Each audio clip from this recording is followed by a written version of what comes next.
Spring break of 2007 in London, with its various forms of locomotion and a vast range of cultural venues. 24 Brunel University students enrolled in a special topics in art history course, mapping out but a few examples of the depth and breadth of the city's artistic offerings, arrived on Saturday for a short cruise down the Thames and a bird's-eye view from the London Eye.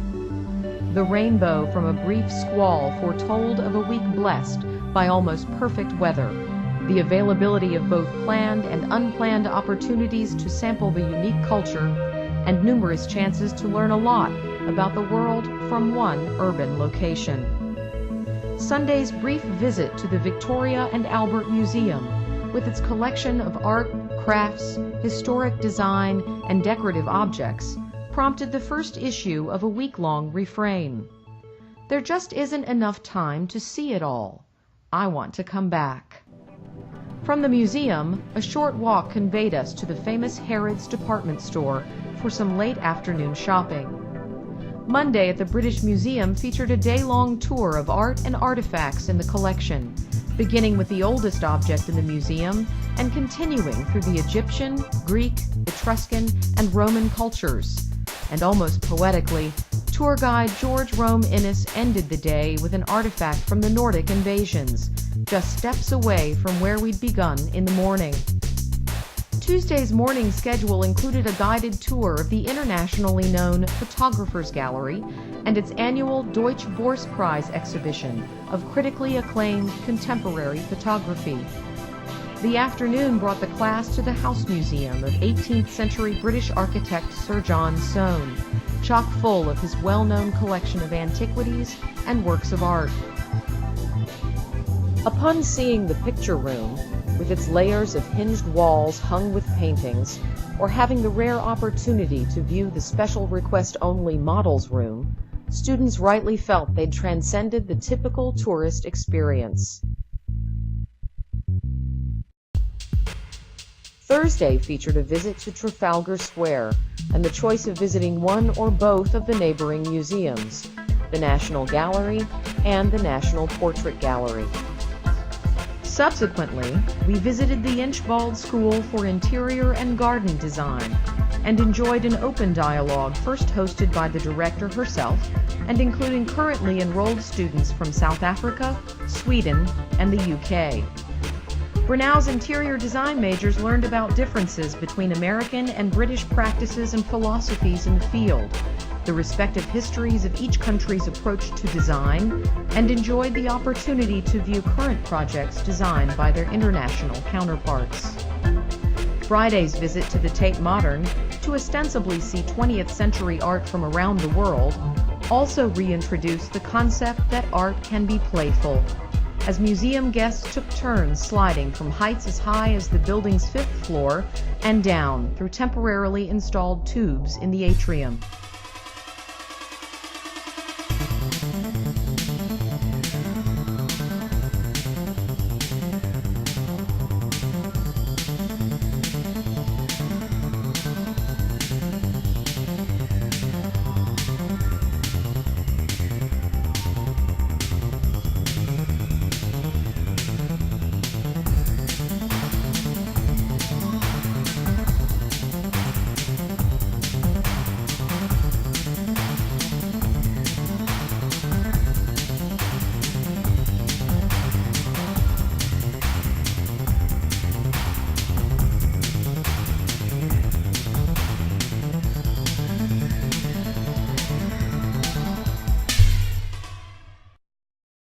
Students were exposed to a variety of art institutions, including the more official national museums, contemporary art spaces converted from factories or smaller urban architecture, and even a small house museum. Virtually every American student's wallet welcomed the benefits of England's National Trust, which provides free general admission for visitors to many places. Such an opportunity liberated spending money for other things to do and see, such as theatrical productions like Wicked or Equus, travel just outside the city to see unique garden designs, a visit to the impressive St. Paul's Cathedral with its crypt full of the tombs of famous artists, architects, authors, and scientists, as well as its accessible dome, known as the Whispering Gallery. A tour of the Tower of London and viewing the crown jewels, and of course, to taste the culinary offerings of a truly international city. On our last night, some group members convened at the historic Blackfriars pub, known for its Art Nouveau era interior decor. We hoisted pints to the completion of a week full of memorable experiences in both learning and leisure. Students' journal entries revealed particular aspects of their transatlantic experience, some of which have had lasting effects.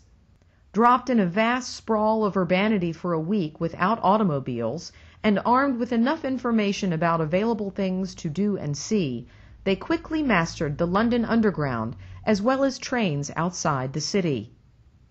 And they walked. A lot. Upon returning home to the States, one student commented that instead of diving behind the wheel with relief, she and her boyfriend now incorporate more reasons for walking to destinations in their daily activities. One rationale for embedding a fair amount of free time into the week's schedule was to enable students to conduct primary research on pre-selected topics that were intrinsically related to their majors. A studio art major researched the 4th Plinth Public Sculpture Program of Trafalgar Square. Another investigated contemporary graffiti artists' works. Interior design majors researched historic architects, royally endorsed major architectural commissions, green design, and public and private garden design.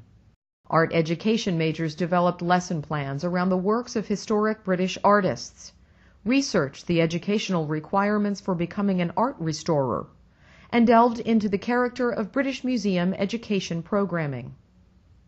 Fashion majors studied the careers of historic and contemporary British designers. Such opportunities to travel and draw links between specialized in-class studies and real-world examples further illustrate Brunel University's liberal education tradition.